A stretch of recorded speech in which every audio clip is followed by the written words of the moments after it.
जब समाज के रीति न जनलो कहे चौका पर आइलो।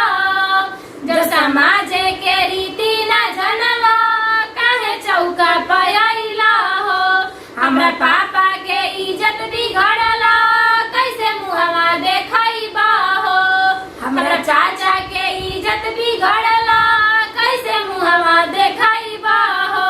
तनी फ्रिजवा चढ़ा दए सरवा तनी एसी चढ़ा दए सरवा। तू तो इज्जत के देला बिगाड़ी तनी टीवी चढ़ा दए सरवा। तू तो इज्जत के गैला बिगाड़ी तू तो कूलर चढ़ा दए सरवा।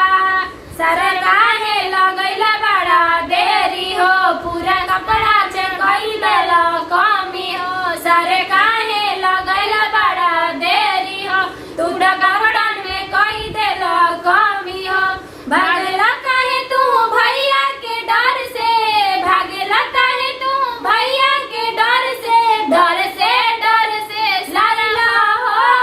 लाइला हो तू अंगूठी पितर के लाइला हो तू अंगूठी पितर के लाइला हो तू सिकड़ी पितर के लाइला हो तू सिकड़ी पितर। जब समाज के रीति न जनला कहे चौका पर आइला हो। जब समाज के रीति न जनला कहे चौका पर आइला। जब तिलक के रीत नहीं जनला कहे चढ़वा में आइला हो। हमरा भैया के इज्जत बिगड़ला कैसे मुहवा देखइबा हो। हमरा भैया के इज्जत बिगड़ला कैसे मुहवा देखइबा हो। फुलहा चढ़ा जाए सरवा टीवी सेटवा चढ़ा जाए सरवा।